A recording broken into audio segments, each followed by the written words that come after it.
Ya, Ya, baik.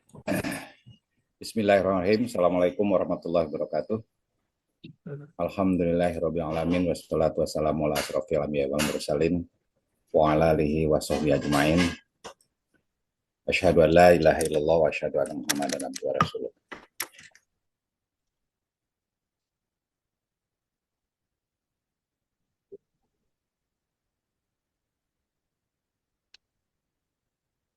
bentar, Pak Sekil seperti terlempar.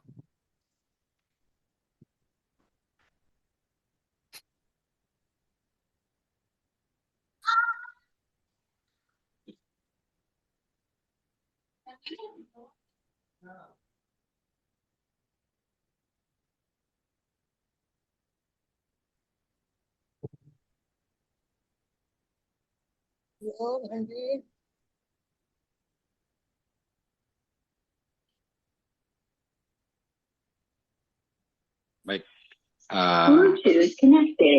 Ya, baik, maaf. Ada sedikit gangguan. Alhamdulillah wa syukurillah. Hadirin jamaah pengajian KBPI rahimakumullah. Marilah kita panjatkan puji syukur kepada Allah Subhanahu wa taala. Salawat dan salam semoga tercurah kepada Nabi kita, Nabi besar Muhammad Sallallahu Alaihi Wasallam, juga kepada keluarganya, sahabatnya, juga pada kita semuanya. Hadirin jamaah rahimakumullah, alhamdulillah pada pagi ini kita bisa hadir kembali bersama-sama di pengajian rutin kita, pengajian keluarga besar pelajar Islam Indonesia yang ke-225. Alhamdulillah di tengah kita telah hadir Bapak Ustadz Ahmad Yani yang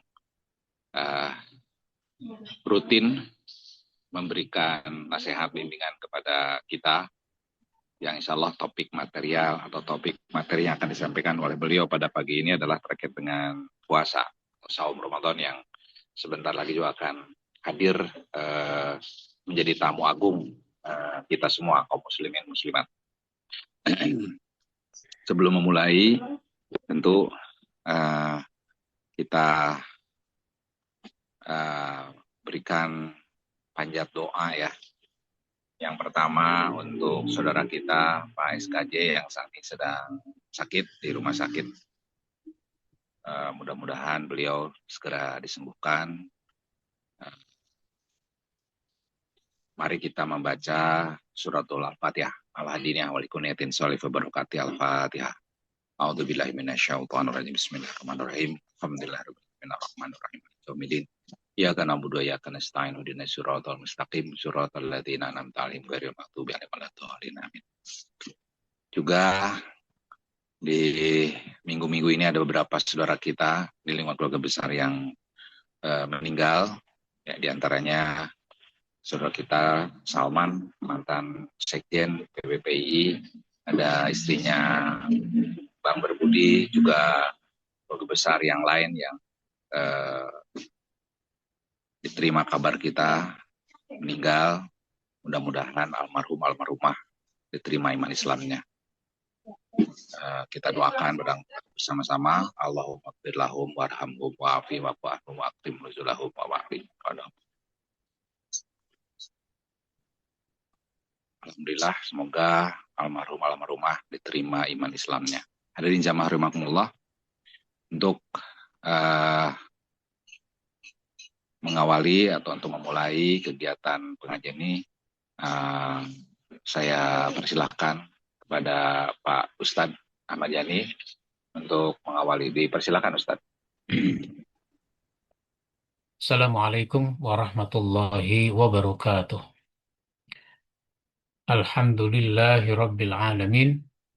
Alladhi an'amana bini'matil iman wal islam. Asyhadu an la ilaha illallah wahdahu la syarikalah. Wa asyhadu anna Muhammadan abduhu wa rasuluh. Allahumma salli wa sallim wa barik ala nabiyyina Muhammadin wa ala alihi wa ashabihi ajma'in, amma ba'd. Alhamdulillah, kita bersyukur kepada Allah pada pagi ini bisa berjumpa kembali. Mudah-mudahan kita mendapatkan ilmu, pencerahan, dan ridha dari Allah Subhanahu wa Ta'ala. Salawat dan salam kita sampaikan kepada Nabi kita Muhammad Sallallahu Alaihi Wasallam, kepada keluarganya, sahabatnya, dan para penerusnya. Sebagaimana kita maklum, sebentar lagi kita akan memasuki bulan suci Ramadan. Salah satu yang wajib kita laksanakan pada bulan Ramadan adalah menunaikan ibadah puasa. Kalau yang wajib ada dua, satu puasa, yang kedua zakat fitrah. Yang lain-lain nggak mesti di bulan Ramadan. Sholat 5 waktu ada pada setiap hari.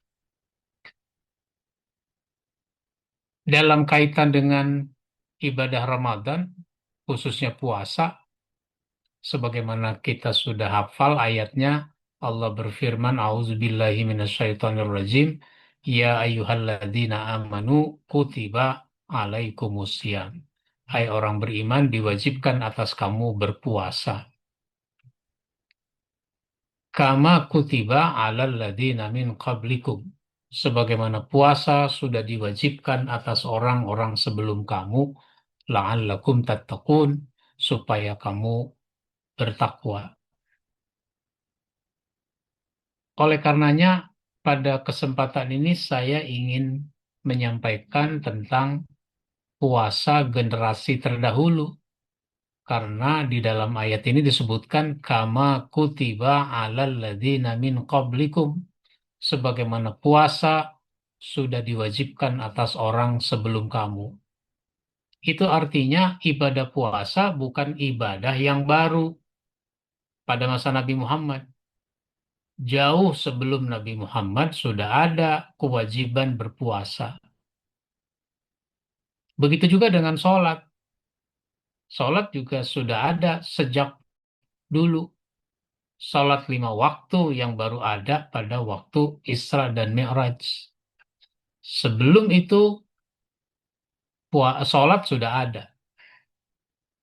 Bahkan sebagaimana kita tahu, waktu Nabi sudah terima perintah sholat 50 waktu, Nabi turun, lalu Nabi berjumpa dengan Nabi Musa, lalu ditanya oleh Nabi Musa, ada apa?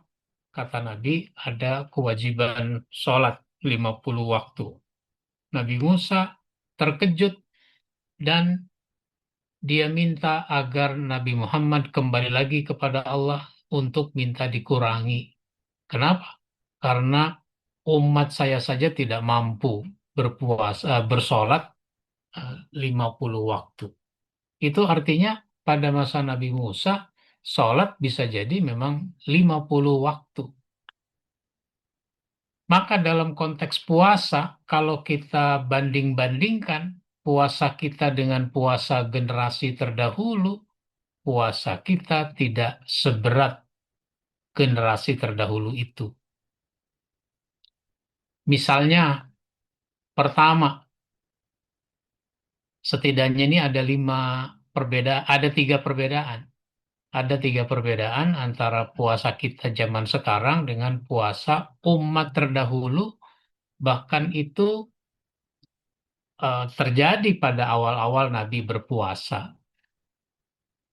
Yang pertama adalah puasa umat terdahulu sampai 6 bulan dalam setahun. Puasa kita tidak lama. Ayyamam ma'dudat. Hanya beberapa hari. Yaitu di bulan Ramadan. Hitungannya kalau enggak 29 ya 30 hari. Maka kata Wahbah Az-Zuhaili di dalam tafsir Al-Munir, puasa terbatas pada beberapa hari tertentu yang sedikit jumlahnya, yaitu hanya 1 bulan dalam 1 tahun, dan ia biasanya berlalu dengan cepat karena hari-hari bulan Ramadan penuh berkah, berlimpah kebaikan dan ihsan. Bahkan dalam konteks kita di Indonesia, waktu kita berpuasa itu lebih stabil, tidak terjadi perubahan waktu yang ekstrim. Beda dengan orang di Eropa apalagi di Eropa Utara. Oh, ada waktu-waktu di musim panas yang siangnya lebih panjang daripada malamnya. Sehingga pada saat musim panas itu berpuasa bisa dimulai dari jam 2, jam 3 dini hari, sedangkan maghribnya baru jam 10, jam 11, atau 22 atau 23. Jadi puasa kita ini hanya beberapa hari, bandingkan dengan umat terdahulu yang sampai dengan 6 bulan, yaitu pada masa Nabi Daud alaihi salam. Jadi Nabi Daud dan umatnya diwajibkan berpuasa selama 6 bulan dalam setahun.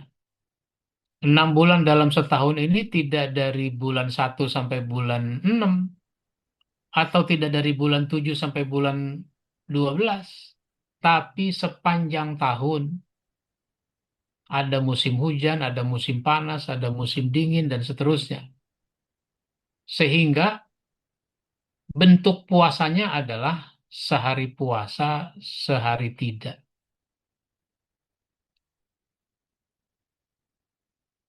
Dan ini puasa yang paling disukai oleh Allah Subhanahu wa Ta'ala. Dalam hadis riwayat Bukhari dari Abdullah bin Amr bin Al-As disebutkan ahabbus sholah ilallah sholatu Dawud alaihi salam wa ahabbus siyam ilallah siyamu Dawud wa kana yanamu nisfal lail wa yakumu sulusahu wa yanamu sudusahu wa yasumu yauman wa yuftiru yauman. Sebaik-baik atau puasa yang paling Allah, sholat yang paling Allah sukai itu adalah sholatnya Daud. Dan puasa yang paling disukai Allah adalah puasa Daud. Nabi Daud dahulu tidur di pertengahan malam dan beliau sholat di sepertiga malamnya. Jadi baru tidur, katakanlah kalau hitungan waktu jam 12, tapi udah harus sholat pada sepertiga malamnya. Sepertiga malam. Sepertiga malam itu berarti kalau hitungan kita kira-kira dari jam setengah 2. Jadi tidur jam 12, setengah 2 udah bangun untuk sholat. Dan tidur lagi di seperenamnya. Sepertiga malam terakhir, kemudian seperenamnya itu tidur lagi. Adapun puasa Daud yaitu puasa sehari dan tidak puasa sehari berikutnya. Jadi sehari puasa, sehari tidak. Nah, itulah Nabi Daud berpuasa. Saya suka mengatakan sebagai bercanda, Nabi Daud itu puasa nggak ada lebarannya. Kita belum puasa udah pada mikirin lebaran. Fokus pada lebaran. Jadi Nabi Daud itu puasanya 6 bulan dalam setahun.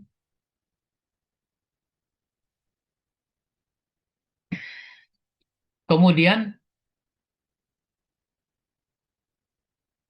fasum yauman wa aftir yauman fazalika siyamu Dawuda alaihi salam wa huwa afdolus siyam. Fakultu inni atiqu afdola min zalika. Faqala an-nabiyyu la afdola min zalik. Maka berpuasalah engkau sehari dan berbuka sehari. Inilah yang dinamakan puasa Daud alaihi salam, dan ini adalah puasa yang paling afdol. Lalu aku, maksudnya Abdullah bin Amr, berkata, sesungguhnya aku mampu untuk lebih dari itu. maka Nabi Shallallahu Alaihi Wasallam berkata, tidak ada puasa yang lebih afdol dari Daud. Sebagaimana kita ketahui dalam riwayat bahwa dulu ada 3 orang sahabat datang ke rumah Nabi.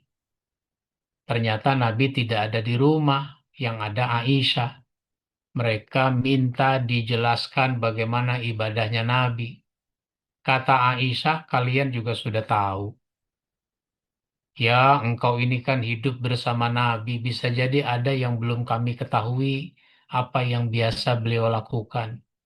Biasa saja, kalian juga semua udah pada tahu. Tapi karena terus didesak, akhirnya Aisyah mengatakan beliau kalau malam tidur tapi juga sholat. Beliau kalau siang berpuasa tapi juga berbuka. Dan seterusnya. Lalu mereka permisi. Di tengah perjalanan, ada di antara mereka mengatakan, ternyata Rasul ibadahnya sedikit ya. Kirain gitu kalau tahajud semalam suntuk, kirain tiap hari puasa. Kata yang satu, wajar aja Nabi ibadahnya segitu. Dia kan udah dijamin masuk surga. Kalau kita kan gak ada jaminan apa-apa.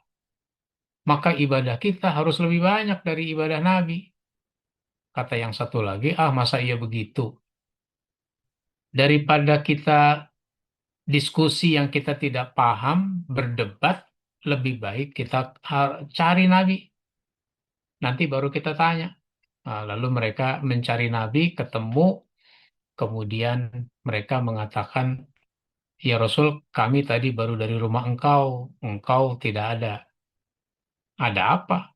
Ada yang ingin kami tanyakan.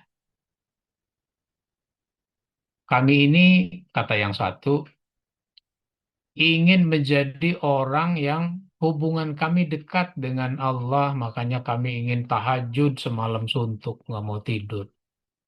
Ya Rasul, kata yang satu lagi, kami ini ingin menjadi orang yang selalu terjaga kesucian jiwa kami, makanya kami ingin selalu berpuasa, tidak mau berbuka. Kata yang satu lagi, ya Rasul, kami ingin berjuang di jalan Allah, ingin berjihad, dan kami tidak ingin ada hambatan dalam perjuangan. Hambatan itu biasanya istri dan anak. Maka kami ingin terus berjuang, tidak mau menikah, nggak mau punya istri, nggak mau punya anak. Lalu apa kata Nabi? Saya ini orang paling bertakwa di antara kalian. Saya tidur di malam hari, tapi juga saya bangun untuk sholat malam. Saya puasa, tapi juga berbuka. Saya berjuang, tapi juga saya punya istri dan anak. Disitulah Nabi kemudian mengatakan, an-nikahu sunnati. Nikah itu sunnahku.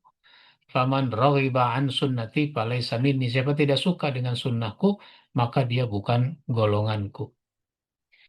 Ya Rasul, kalau puasa, puasa apa lagi selain Ramadan?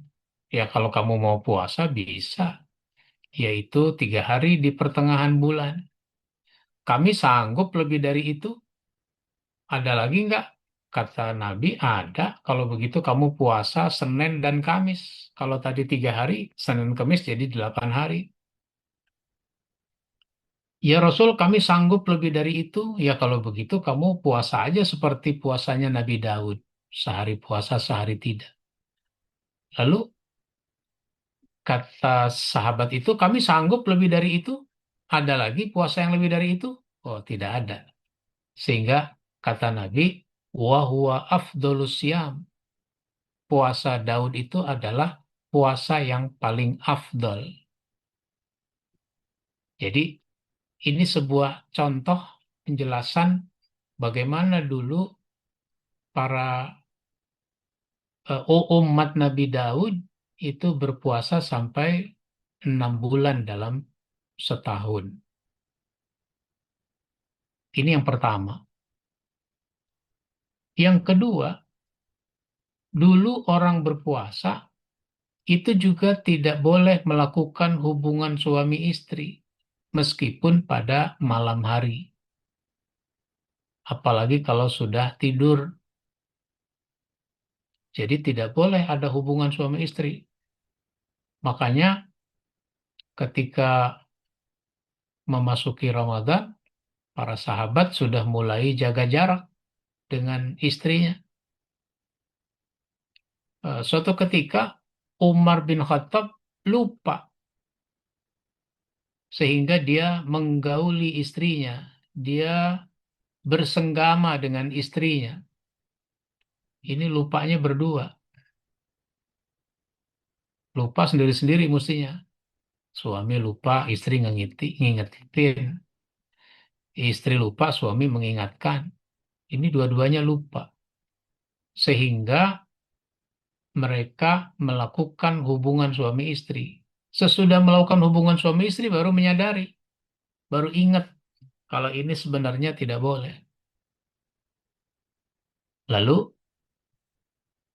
Umar terus saja berpuasa. Keesokan harinya beliau menemui Rasul Shallallahu Alaihi Wasallam. Ya Rasul, celaka saya. Kenapa? Semalam saya hubungan dengan istri. Jadi bagaimana ini puasa saya? Nah, maka Allah Subhanahu wa Ta'ala kemudian menurunkan surat Al-Baqarah ayat 187.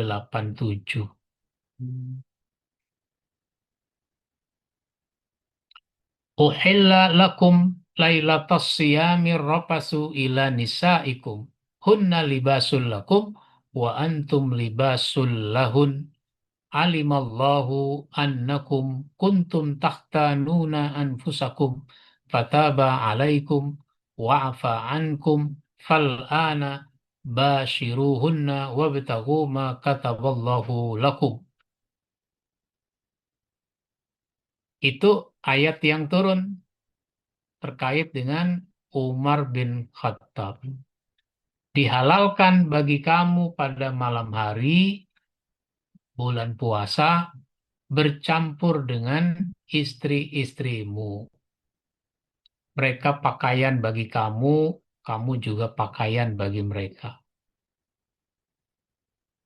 Jadi sejak turun ayat ini, maka pada malam hari sudah dibolehkan untuk melakukan hubungan dengan istri.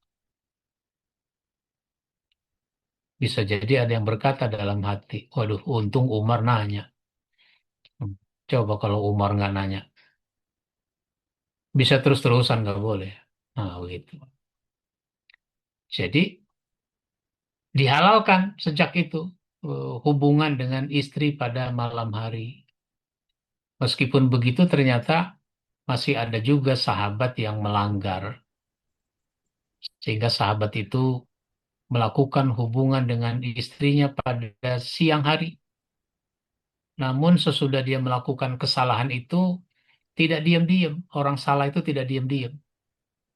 Maka sahabat ini datang ke rumah Nabi.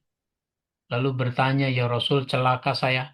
Celaka kenapa? Siang-siang Ramadan begini saya hubungan dengan istri. Kan nggak boleh ya? Iya. Terus jadi bagaimana saya ini? Ya kalau begitu kamu harus bayar kafarat, bayar denda, bayar sanksi. Apa itu ya Rasul? Puasa 2 bulan berturut-turut. Waduh, se- ini saja Ramadan saya jebol bagaimana 2 bulan. Kalau kamu tidak mampu, kalau begitu kamu membebaskan seorang budak. Ya Rasul, budak itu mahal. Saya nggak punya uang untuk membebaskan budak. Kalau kamu tidak mampu juga, kalau begitu kamu memberi makan 60 orang miskin. Ya Rasul, memberi makan istri anak saja saya sudah susah. Bagaimana mau ngasih makan 60 orang miskin? Nah, percakapan ini didengar oleh sahabat lain yang juga mau menemui Nabi. Meskipun dia belum masuk, tapi dia dengar suara pembicaraan itu. Maka sahabat itu kemudian pulang ke rumahnya, balik lagi. Lalu ketika dia balik lagi ke rumah Nabi, dia membawa bakul besar berisi kurma. Ketika dia masuk menemui Nabi, sahabat itu masih ada. Ya Rasul, kalau dia tidak mampu, ini saya bantu. Maka diserahkan kurma itu. Kata Nabi, nah itu ada yang bantu. Sekarang kamu pulang, bagikan ini kepada 60 orang miskin di sekitar rumahmu.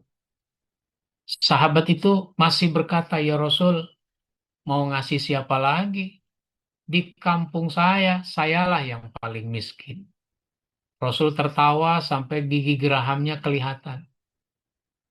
Kata Nabi apa? Ya sudah, kalau begitu makan aja sekeluarga. Itu bijaksana Rasul menghadapi sahabatnya yang melanggar. Tad, izin Tad, Ya, suaranya kecil Tad, boleh diperbesar. ini udah full. Udah full ya? Oh ya, maaf. Ya. Kasih. Di tempat saya bagus kok. Oh, Mungkin ada Ah, gangguan kali di saya. Makasih. iya, iya. oke. Beda merek HP berarti itu. Baik. Nah, kemudian sahabat itu ya pulang sudah. Dan kita lanjutkan kajian ayat ini tadi. Allah mengetahui bahwa kamu tidak dapat menahan nafsumu. Sebulan tidak melakukan hubungan suami istri sebagai manusia itu berat. Tidak bisa Allah tahu. Sehingga kalau orang jauh dari istrinya, sehingga dia tidak bisa melampiaskan hasrat seksualnya, atau sebaliknya, maka akhirnya ada hal-hal yang terjadi sebagai suatu penyimpangan. Dulu saya pernah ke Freeport di Papua dalam rangka dakwah. Itu ketika saya datang Sabtu sore, orang banyak yang keluar dari lokasi dengan menggunakan bis karyawan itu. Itu di pos eh, satpam, itu satpam itu memberikan sesuatu dari jendela mobil.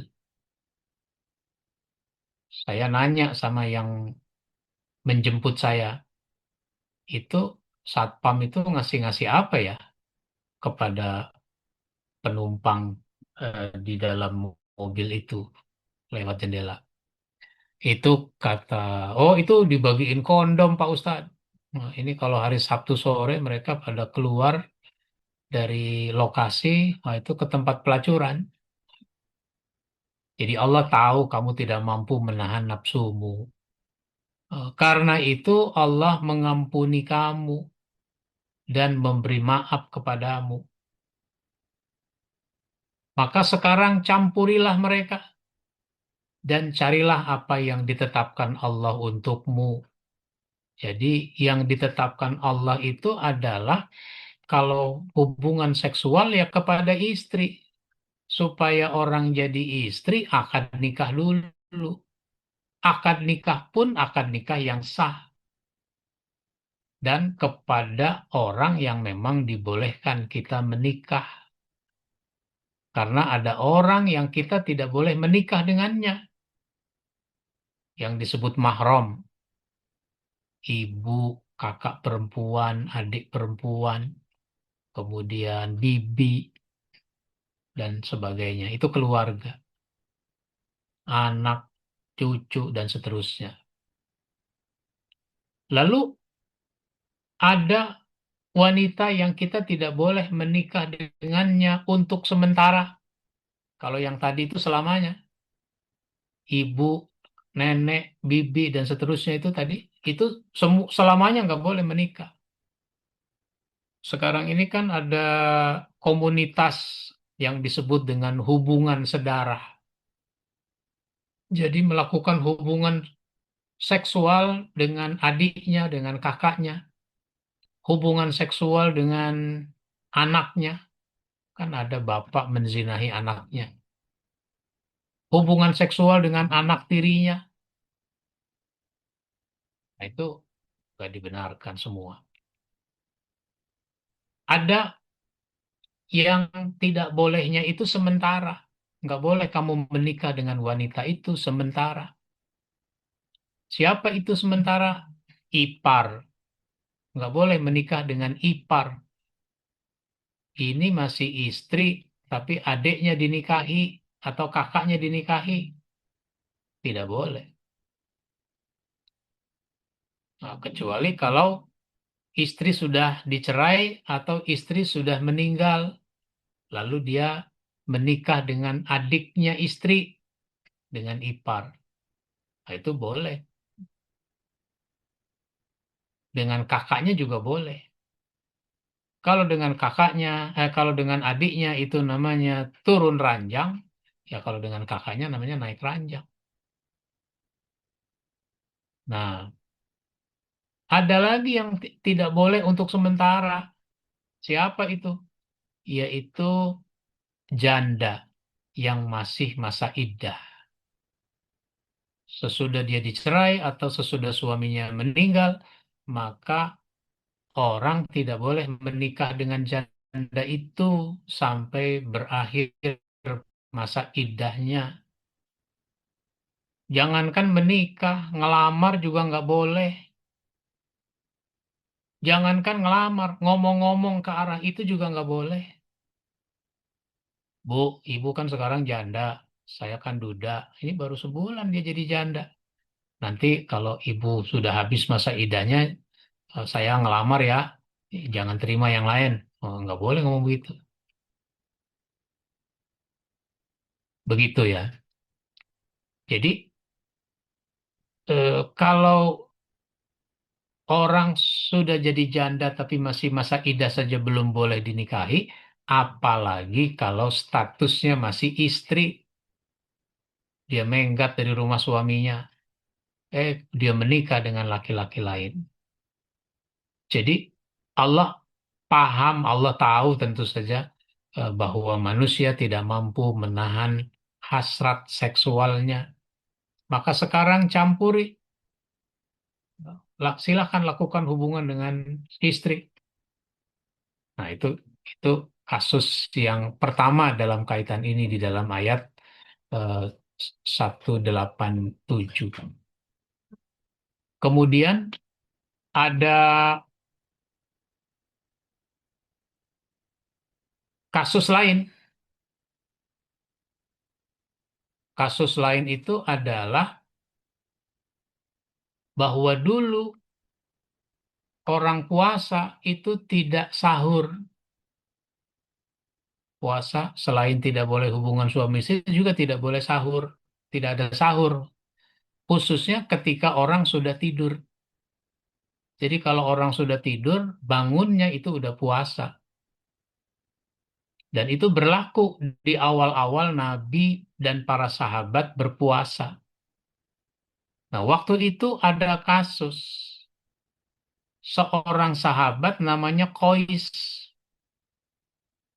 bin Sarmah. Qais ini pekerja keras, pekerja berat, pekerja kasar. Sehingga dia bekerja dengan menguras energi, menguras tenaga. Lalu datang waktu maghrib. Datang waktu maghrib, dia takjil.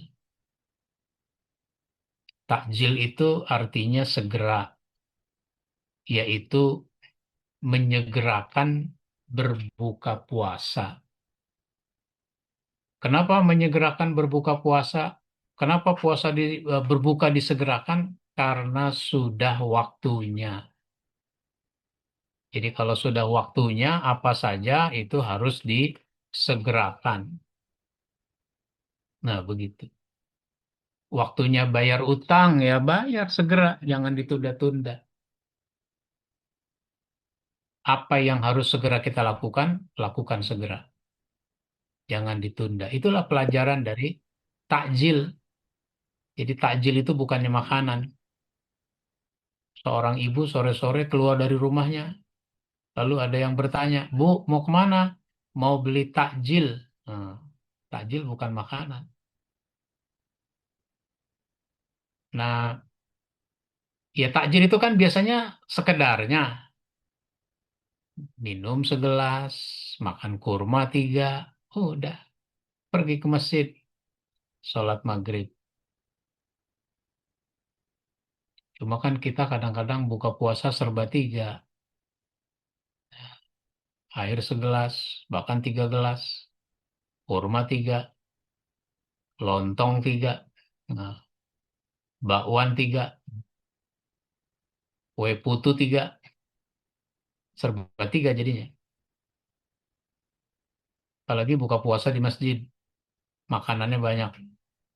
Yang buka puasa di rumah udah datang ke masjid, mau sholat maghrib berjamaah. Yang di masjid masih pada makan. Nah, begitu. Nah, kois itu buka sekedarnya takjil. Habis sholat maghrib, dia bermaksud makan besar. Ternyata istrinya belum menghidangkan. Istrinya belum menyiapkan. Tunggu dulu, Bang. Saya lagi masih ada yang harus diselesaikan nih. Katakanlah kalau kayak kita masih ada yang harus digoreng dan sebagainya. Kois kemudian menunggu dengan cara rebah. Emang udah capek, udah ngantuk, tertidur dia, pules. Ketika istrinya sudah menyiapkan makanan, maka dia panggil suaminya. Bang, ayo makan. Belum juga ada respon. Dia sampaikan lagi dengan suara lebih keras. Bang, ayo makan. Udah siap. Belum ada respon juga. Sampai 3 kali nggak ada respon. Maka istrinya yang mendatangi suaminya itu, ternyata dia mendapati suaminya sudah tidur pules. Celaka kamu nih. Maksudnya celaka kamu berabe dan ini urusan. Ini kalau begini sudah harus puasa lagi. Memang begitu aturannya dulu. Kalau udah tidur ya sudah berpuasa. Akhirnya kois nggak jadi makan. Besoknya dia kerja lagi dengan kerja berat, kerja keras. Ternyata dia jatuh pingsan. Ketika jatuh pingsan dilaporkan kepada Nabi, sahabat bertanya, bagaimana ini kalau begini? Maka ayat tadi, surat Al-Baqarah ayat 187 itu diteruskan. Wa kulu washrabu hatta yatabayyana lakumul khaytul abyadu minal khaytil aswadi minal fajr. Makan dan minum kamu sampai jelas mana benang putih, mana benang hitam, yaitu fajar. Jadi kalau sejak ini puasa boleh berbuka, boleh sahur. Orang puasa malamnya boleh sahur. Waktu sahurnya, waktu makannya itu sampai dengan waktu fajar. Waktu fajar itu waktu subuh. Waktu subuh. Nah, bahwa ada ulama kita dulu mengajarkan imsak, ya nggak apa-apa. Nggak usah dipersoalkan. Bukan berarti nggak boleh makan minum ketika sudah waktu imsak. Sehingga kita ilustrasikan waktu imsak itu seperti lampu kuning. Masih boleh jalan lampu kuning? Boleh. Tapi pelan-pelan, sebentar lagi merah. Makan udah waktu fajar boleh, tapi hati-hati karena sebentar lagi subuh. Nah, maka jangan sampai ibarat orang naik motor, naik mobil, itu ketika lampu kuning malah jadi kenceng. Lagi kenceng-kencengnya ternyata merah. Berhenti apa enggak? Tanggung. Begitu. Nah, summa atimmus siyama ilal lail, kemudian sempurnakan puasa sampai dengan malam. Maghrib itu awal malam. Jadi ketika waktu maghrib itu sudah memasuki waktu malam. Maka sudah boleh berbuka puasa pada waktu maghrib. Nah, itu begitu. Oleh karenanya, dalam konteks orang berpuasa, Rasulullah Shallallahu Alaihi Wasallam menyatakan, faslu ma baina siyamina wa siyami ahlil kitab aklatas sahar. Bedanya puasa kita dengan puasanya ahli kitab itu adalah makan sahur. Sehingga kalau dulu orang tidak ada sahur dalam berpuasa, pada masa umat Nabi Muhammad sekarang itu kita sudah dibolehkan. Jadi kalau begitu lebih berat puasanya orang dulu kalau bicara banding-banding. Sehingga dari sini tidak ada alasan bagi kita untuk tidak mau berpuasa. Bahkan kosakata yang digunakan oleh Allah adalah kutiba alaikumusiyam, diwajibkan atas kamu berpuasa. Kata kutiba itu dari kata kataba. Kataba itu artinya menulis. Sesuatu yang ditulis itu jadi kuat. Nah, jadi kuat. Utang piutang kalau ditulis jadi kuat. Sehingga orang tidak bisa mengelak dari penagihan bayar utang. Nah, itu begitu. Baik. Ini yang saya sampaikan tentang bagaimana puasanya generasi terdahulu.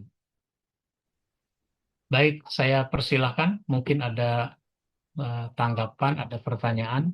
Baik, makasih Pak Ustadz Ahmad Jani. Silakan ada yang bertanya atau ada yang memberi tanggapan. Saya lihat di chat dulu ya.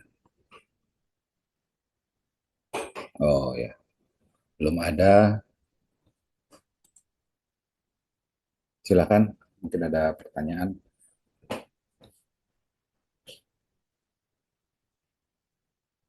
Puasa generasi Rasulullah, generasi terdahulu ya. Saya cek di sini.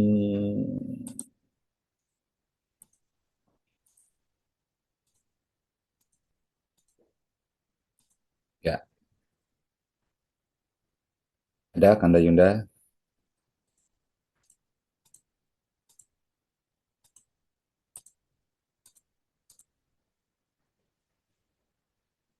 Sepertinya sudah paham semuanya. Oh, Tinggal KBPI oh bikin Pak agendanya. Dubes ya. Silakan Pak Dubes. Ya, Ya tinggal Assalamualaikum warahmatullahi wabarakatuh.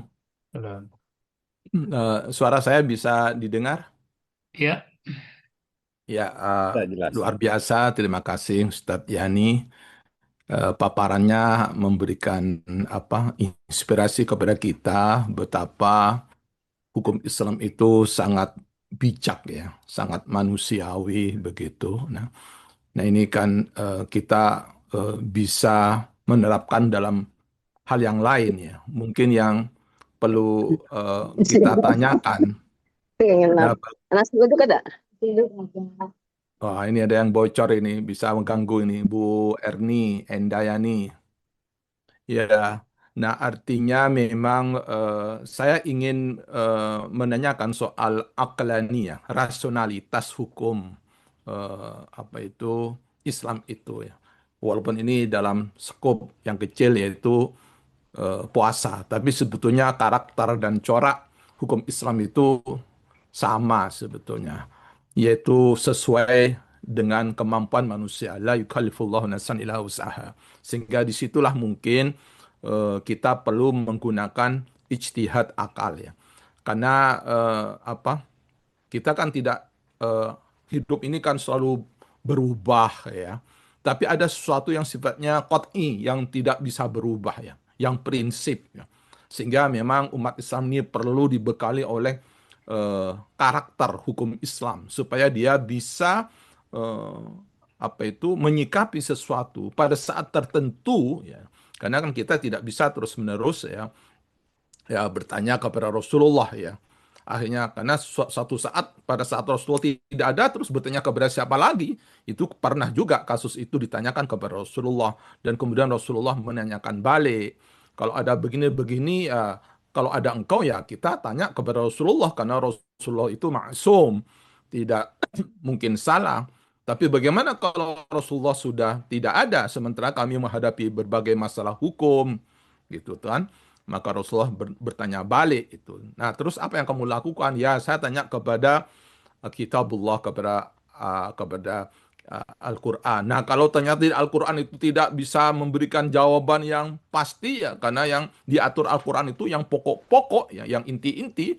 Nah, para sahabat menjawab lagi ya saya bertanya kepada hadis sunnah Rasul ya. Kalau itu pun ya tidak memuaskan kamu ya tanya kepada ijtima ulama ya pendapat ulama. Itu pun juga nggak memuaskan gitu loh. Karena begitu kompleksnya masalah yang kita hadapi ya akhirnya diam. Kemudian Rasulullah terus apa yang harus kami lakukan ya Rasulullah? Rasulullah memberikan jawaban singkat istafti qalbak, yaitu mintalah nasihat kepada hati nurani kamu sendiri. Artinya apa? Eh, Islam itu sebetulnya sangat menggarisbawahi adanya objektivitas, rasionalitas, dan juga universalitas. Nah, hingga kita perlu juga di samping kita ada yang memang Al-Quran ini yang berisi kalamullah, memandu, memberikan guidance, panduan moral, tapi juga Islam memberikan ruang kepada akal kita untuk menimbang-nimbang ya, kewajaran, kepantasan, kepatutan gitu loh. Dan ini yang kadang-kadang tidak dihidupkan di dalam tradisi Islam itu sehingga kita ini tidak berani untuk melakukan satu ijtihad, inovasi ya. Nah, oleh karena itu memang perlu kita ingatkan kepada umat Islam pentingnya ijtihad ya supaya ada inovasi, aqlaniyah yaitu rasionalitas dan yang kedua juga bahwa Islam itu mengakomodir ya kompleksitas hukum tapi dengan syarat ada prinsip-prinsip ya. Jadi misalnya ada maqasidus syariah misalnya, kemudian pokok-pokok ya, misalnya qawaid al-ahkam misalnya itu. Jadi ada prinsip-prinsip ya, sehingga misalnya dalam hukum itu ada istisna, ada pengecualian, ada rukhsah. Nah ini perlu diberikan sehingga kita ini betul-betul memiliki punya pilihan-pilihan ya. Mungkin pada saat zaman Rasulullah tidak sekompleks saat ini. Nah, tapi Rasulullah memberikan satu cara berpikir. Karena pernah ada satu kasus misalnya ada seorang yang selalu tergantung bertanya kepada Rasulullah sampai hal-hal yang urusan yang dunia. Ya, urusan hal-hal yang dunia. Seakan-akan kayak itu tuh wajib 100% mengikuti Rasulullah. Yaitu cara mengawinkan kurma. Ternyata suatu saat sahabat itu menanyakan karena gagal waktu itu. Jadi itu ya, gagal panennya itu. Kemudian Rasulullah memberikan nasihat kepada mereka itu antum a'lamu bi umuri dunyakum. Nah, ini yang mungkin menjadi satu renungan kepada kita, mana hal-hal yang sebetulnya kita boleh berinisiatif untuk kemaslahatan ya untuk fardiyah maupun untuk mujtama untuk agar kita itu mampu tetapi selama tidak menabrak hal-hal yang qat'i yang pokok dan yang usul sehingga disitulah mungkin kita bisa memberikan suatu solusi terhadap kompleksitas perubahan zaman yang mudah berubah. Terima kasih. Baik, ini Pak Ustadz ada pertanyaan di chat dari Bu Asnur ya. Ustadz Yani, apa boleh puasa Nabi Daud digabung dengan puasa sunnah lainnya? Misalnya Senin Kamis atau Yaumul Bid. Pertanyaan kedua, bagaimana dengan hutang puasa yang belum dibayar, sementara kita sudah masuk Ramadan di tahun berikutnya. Ya, Baik, terima kasih. Eh, Syariat itu tujuannya kan ada dua. Pertama untuk mewujudkan kemaslahatan. Sehingga termasuk dalam konteks peribadatan, semua adalah untuk kemaslahatan, untuk kebaikan. Yang kedua untuk mencegah mafsadat, mencegah kerusakan. Sehingga jangan sampai menimbulkan dampak negatif dari ibadat itu. Maka di dalam puasa itu ada namanya rukhsah. Bagi orang yang tidak memungkinkan untuk melaksanakan ibadah puasa, maka dia mendapatkan rukhsah. Baik, pertanyaan yang disampaikan tadi adalah pertama soal utang puasa ya. Ya, utang puasa harus dibayar. Kalau sudah masuk Ramadan tapi puasanya belum dibayar, maka dia oleh para ulama sebagai bentuk kedisiplinan dia harus membayar fidyah, tapi puasanya tetap belum gugur eh, kewajibannya. Oleh karenanya para guru kita mengingatkan utang itu harus dibayar, baik utang kepada Allah seperti puasa, nazar. Nazar itu utang kepada Allah. Kalau mobil saya laku dijual, saya mau kasih makan 60 anak yatim. Itu utangnya bukan kepada anak yatim, tapi utangnya kepada Allah.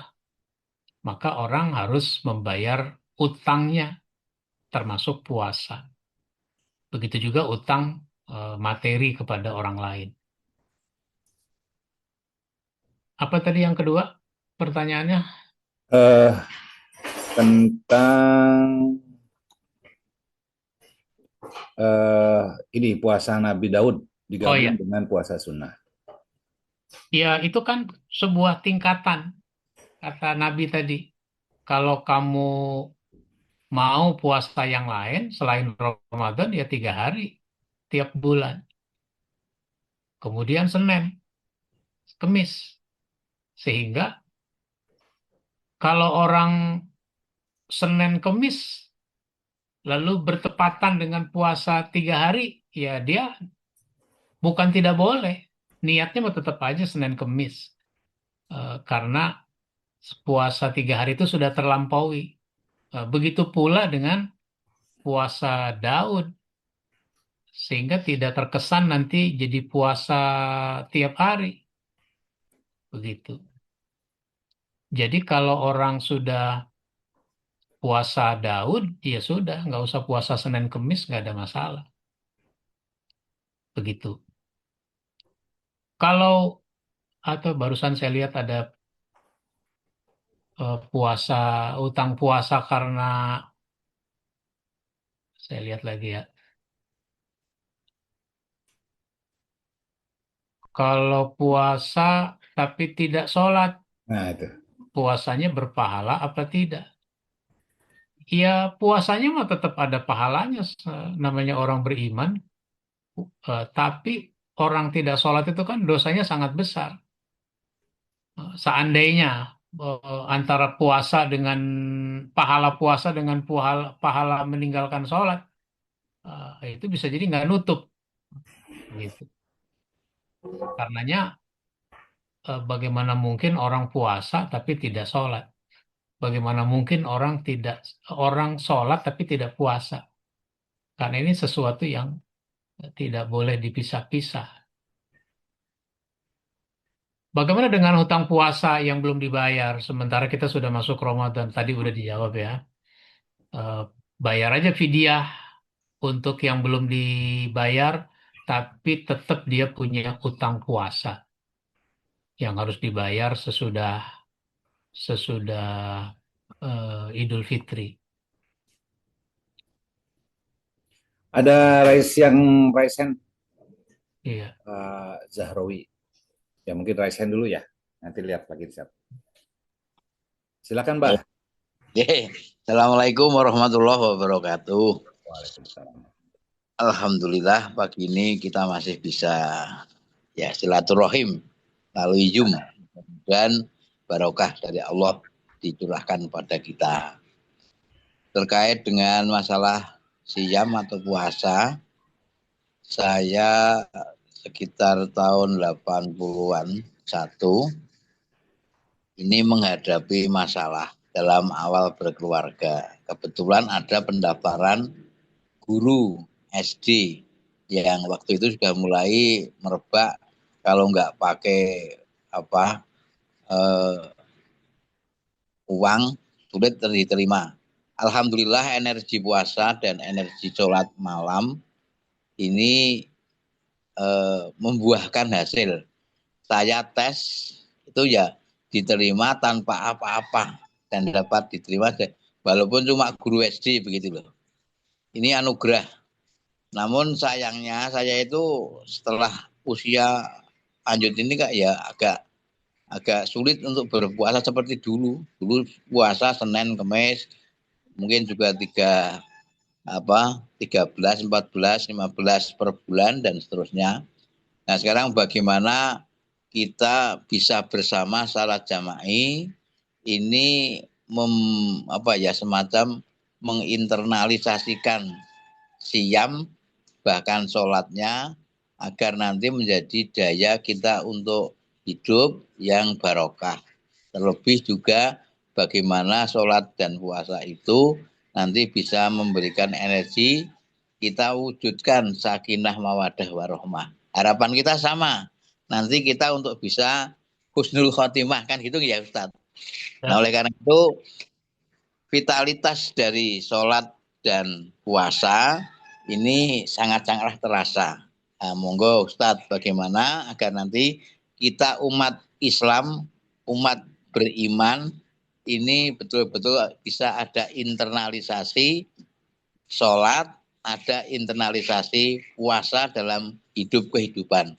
Mudah-mudahan nanti Ustadz bisa lebih memperluas pencerahannya sehingga di usia tua saya ini nanti bisa kembali pada waktu muda tahun 80-an untuk bisa ya ngeh untuk berpuasa, sholat yang seperti dulu karena faktor usia.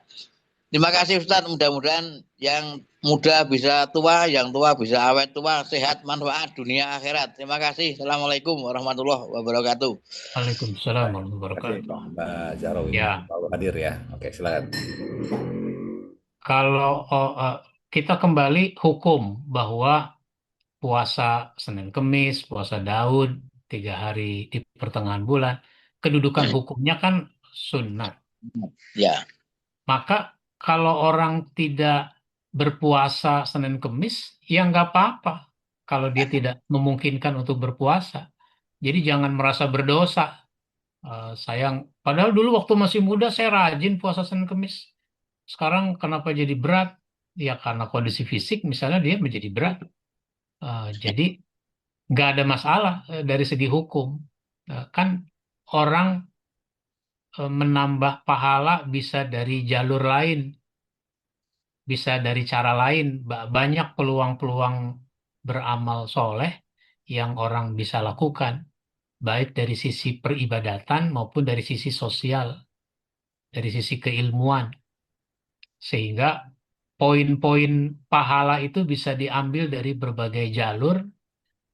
Kalau Bapak tidak mampu, tidak memungkinkan dari jalur puasa sunat, ya nggak apa-apa, dari jalur lain.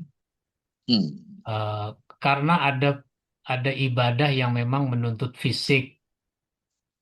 Misalnya orang ibadah haji, ya itu diperiksa betul kesehatannya. Apalagi petugas haji. Sehingga kalau dia tidak sehat, dia tidak memungkinkan misalnya, nggak mampu masuknya. Begitu. Nah, sekarang dari sisi apa? Orang yang sudah tua, 80, 85 tahun, dia masih bisa menanam bibit pohon. Tanam aja bibit pohon. Meskipun dia bisa jadi tidak menikmati buahnya. Ya. Nah, maka ketika pohon itu berbuah, dimakan burung, sedekah sama burung, dimakan anak cucu, sedekah sama anak cucu, dimakan tetangga, sedekah sama tetangga, dimakan bajing, tahu bajing, sedekah sama bajing, begitu. Dimakan bajingan, sedekah sama bajingan, begitu.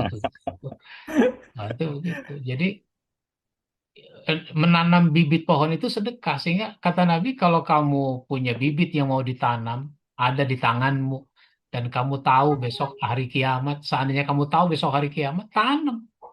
Jangan bilang apa, ah ngapain amat nanam bibit pohon, besok kiamat kok, apa iya pagi ditanam sore berbuah. Tidak begitu. Nah, kiamat itu kan ada dua, ada kiamat besar, berakhirnya kehidupan di dunia ini, dan ada kiamat kecil, yaitu kematian kita. Sekalipun kita katakanlah tahu, ya paling umur saya setahun 2 tahun lagi. Terus kita mau tanam bibit yang paling cepat 5 tahun lagi baru berbuah, ya tanam aja. Karena sekalipun belum ada buahnya, kita sudah merasakan hasilnya. Apa hasilnya? Ada pohon yang hidup, sehingga pandangan mata kita memandang yang hijau, yang segar. Terus ada oksigen yang dihasilkan dari pohon itu. Itu sudah ada hasil. Ada serapan air hujan. Itu begitu. Baik, Pak, begitu. Nah, ini ada dari chat tadi yang ngutang puasa ibu hamil sudah ya? Belum. Ya, Oh, ada kalau ibu hutang puasa hamil, yang ibu ibu hamil hamil menyusui. Oke, kan nanti harus menyusui. Setelah dia melahirkan harus menyusui. Maka nah, dia boleh tidak puasa tapi dibayar fidyah. Karena tahun depan dia masih harus menyusui. nah, terus ini dari Mang Unas Ya, terkait yang tadi tuh penjelasan Ustadz masalah yang sholat puasa tapi tidak sholat. Nah, ini minta penjelasan ulang nih. oh, Karena mungkin ada yang mengatakan sholat itu yang pertama gitu, Tat. Kalau tidak sholat ibadahnya di akhirat kelak nggak dihitung lah, kira-kira begitu kan. iya. Iya, sholat itu kan sesuatu yang sangat pokok dalam peribadatan. Sehingga dia menjadi yang pertama akan dihisap dalam kehidupan di akhirat nanti. Lalu ada kewajiban lain selain sholat, yaitu berpuasa Ramadan. Sehingga kalau orang sudah sholat, maka komitmennya kepada Allah itu semakin kuat.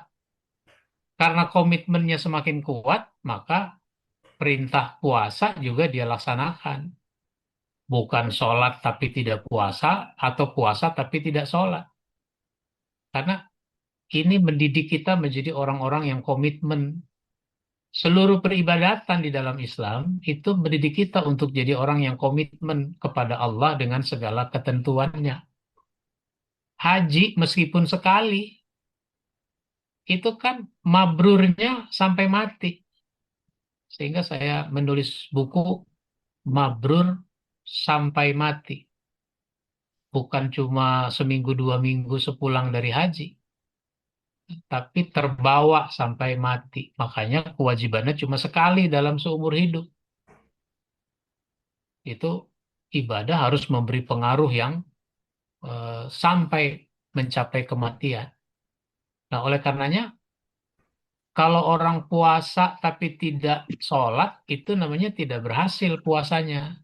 Karena tidak terbangun komitmen kepada Allah. Begitu juga sebaliknya. Kalau orang sholat tapi tidak puasa, itu namanya tidak komitmen kepada Allah. Sehingga sholatnya tidak berhasil. Nah, begitu. Masih pertanyaan terkait saum tadi di chat ibu hamil.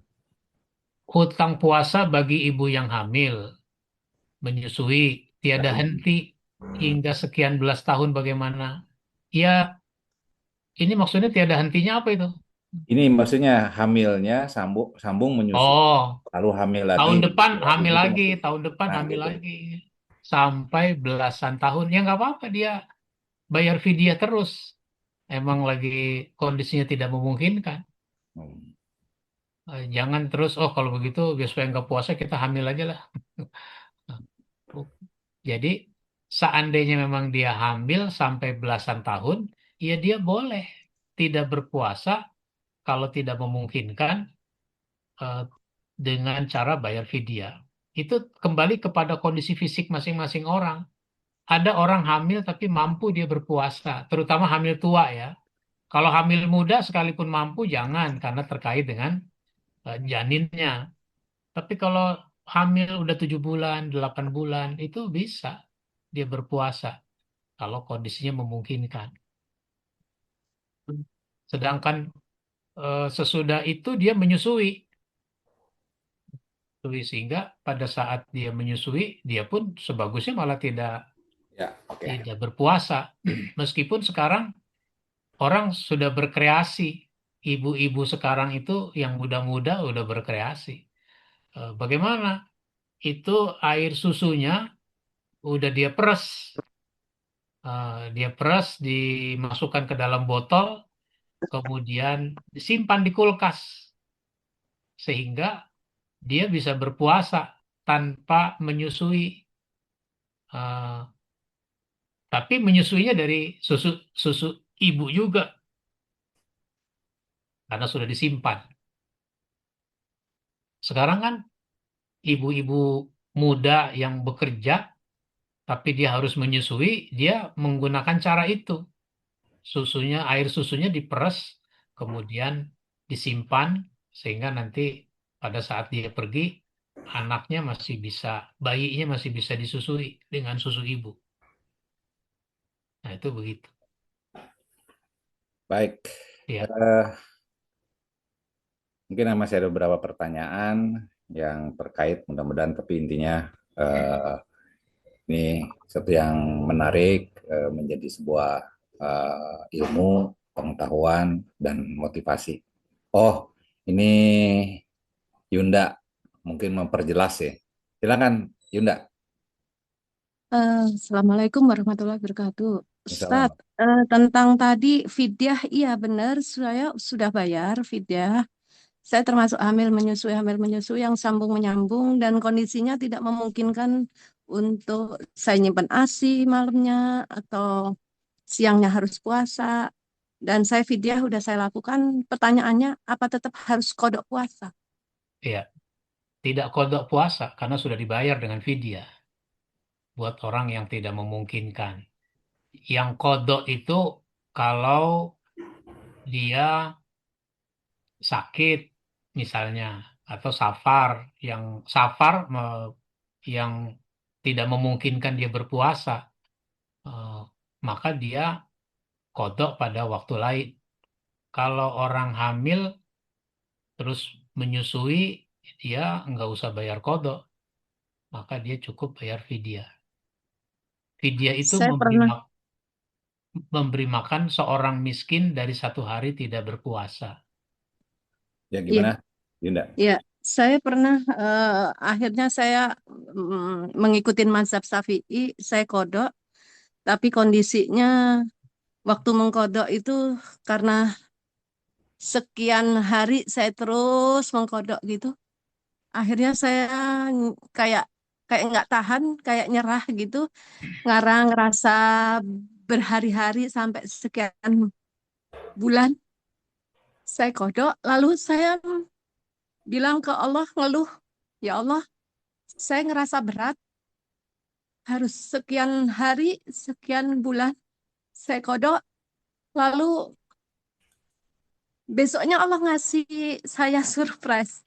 Saya diberi lupa, padahal puasa itu sudah saya lakukan sekian lamanya, kodok. Lalu besoknya saya diberi lupa, dari sejak pagi saya berangkat keluar ke pasar, pulang dari pasar saya lupa, hingga sore menjelang maghrib saya lupa makan dan minum normal seperti biasa deh. Dan saya takjub, kok Allah bisa memberi lupa saya yang sudah terbiasa berpuasa sekian lamanya, kodok. Di situ saya ngerasa kayak diberi hadiah oleh Allah dan ngerasa, oh saya tetap harus lanjut mungkin ini jawabannya atas keluhan saya. Menurut Ustadz bagaimana? Iya, ya kalau secara hukum yang saya pahami, orang yang hamil terus menyusui, kalau dia tidak mampu berpuasa, maka dia boleh menggantinya dengan fidyah, karena tahun berikutnya dia juga masih menyusui, apalagi tahun berikutnya dia hamil lagi, sehingga dia sudah gugur kewajibannya dengan membayar fidyah, tidak bayar kodok. Begitu, Bu. Ya, gitu. Terima kasih Ustadz. Ya, Bunda, ya. Baik. Eh, Hadirin jamaah rahimakumullah. Tadi ada informasi kepada teman-teman yang mungkin seputar daerah.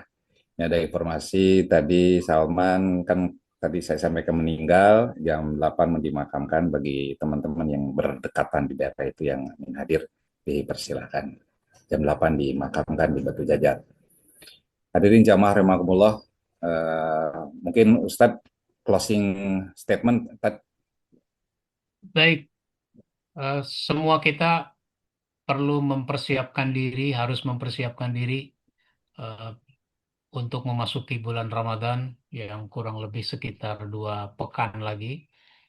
Maka persiapan itu mencakup persiapan secara fisik supaya kita sehat, karena kalau kita sakit kita tidak bisa berpuasa.